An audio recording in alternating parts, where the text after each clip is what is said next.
What if I told you that the way you fight your sadness is the very thing that keeps you depressed? That all the self-analysis, every attempt to understand yourself better, to dig into the past and find answers, is like trying to put out a fire with gasoline? Sounds crazy, right? We've been taught to do the exact opposite. We live in a culture obsessed with self-analysis. Ever since Freud, we've been sold the idea that to heal depression, we need to dive into our childhood traumas, talk about them to exhaustion. Then came cognitive behavioral therapy, telling us to challenge our negative thoughts, to reframe them into something more realistic. The logic is, if the problem is in the thoughts, the solution is to think more about them, analyze, process, solve. And here's the promise I'm making you today. By the end of this video, you will understand that this logic isn't just wrong. It's the very cause of your prison. I'm going to show you the silent mechanism that hijacks your mind and keeps you in a cycle of sadness and anxiety.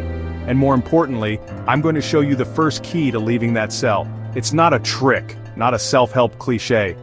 It's a paradigm shift in psychology that very few people are talking about. The problem isn't that you have negative thoughts. We all do. The problem is that you've become a professional at thinking about them.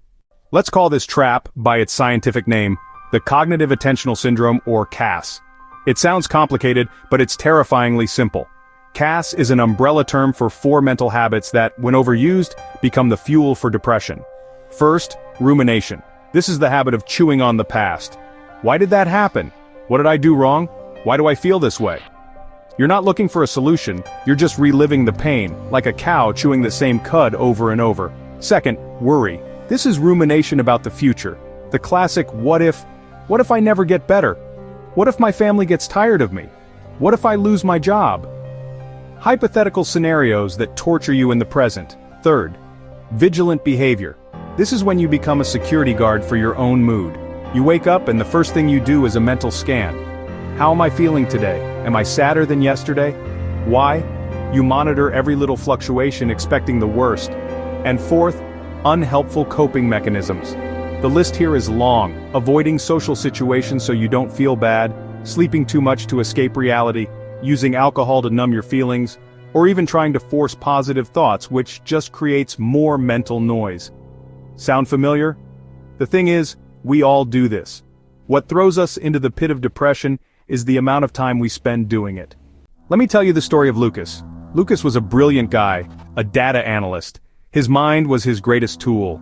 One day the company downsized. Lucas was laid off. The first thought that hit him was, why me? A trigger thought. Normal, anyone would have it. But Lucas, being the analyst he was, did what he knew best. He started to analyze the problem. He spent hours, then days, ruminating. He replayed every conversation, every piece of feedback, every project. He believed that if he just thought hard enough, he would find the answer, the flaw, and could prevent it from happening again. He thought he was being productive. His wife tried to cheer him up. Let's go out, get some air. But he'd get irritated. Don't you get it? I need to solve this. He started avoiding friends, ashamed. He spent his days on the couch, resting, but his mind was running a marathon. He started monitoring his mood. Why am I so low on energy? The lack of energy became just another problem for him to analyze. Lucas didn't get depressed because he was laid off. He got depressed because he dedicated 12 hours a day to analyzing the layoff. He didn't realize that the mind, like a scraped knee, heals itself if you just stop picking at the wound. But he never stopped. He scratched, he poked, he prodded, thinking it was the cure. And here is the crucial revelation, the point of no return for Lucas, and maybe for you. The cause of your suffering is not your negative thoughts. The cause is your relentless dedication to them. It's the time and energy you invest in them.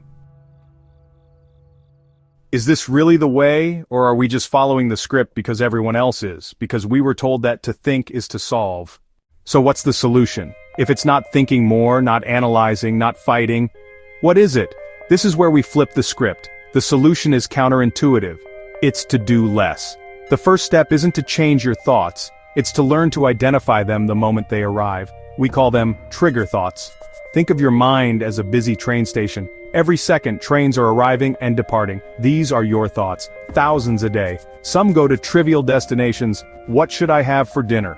Others are express trains straight to the city of anguish. Why am I always so sad?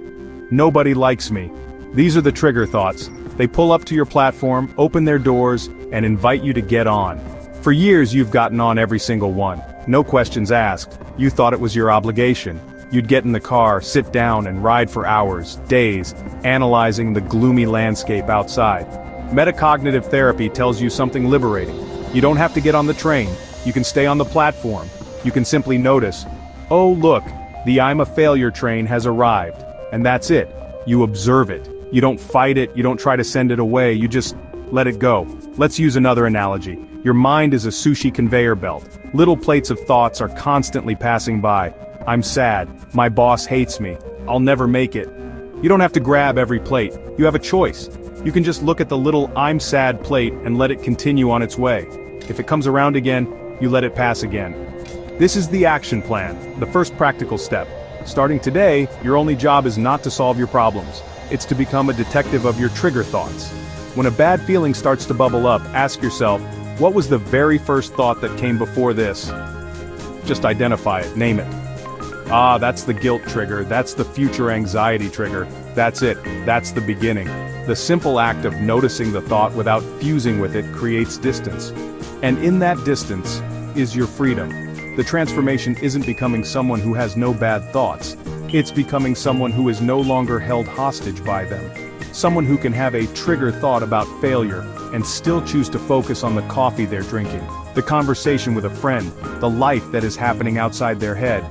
You stop being the passenger on a runaway train and become the calm observer on the platform, who knows that no matter how loud the trains are, they always leave if you don't get on. Your depression is not a sentence. It's a mental habit, and habits, no matter how old, can be broken. So, let's recap. We were taught to overthink to solve our problems, but it's that excessive thinking, the rumination, the worry, that makes us sick. It's the cognitive attentional syndrome. The way out isn't to fight, but to observe, to recognize your trigger thoughts as trains arriving at the station, and to choose consciously not to board. Your attention is the most valuable resource you have. Where you place it is where your life goes. Now I want to hear from you. What's your most frequent trigger thought, that one train that's always pulling into your station? Be brave and share it in the comments. You'll see you're not alone, and if this video made you think, maybe it's time to think a little less, share it with someone who needs to hear this. Until next time.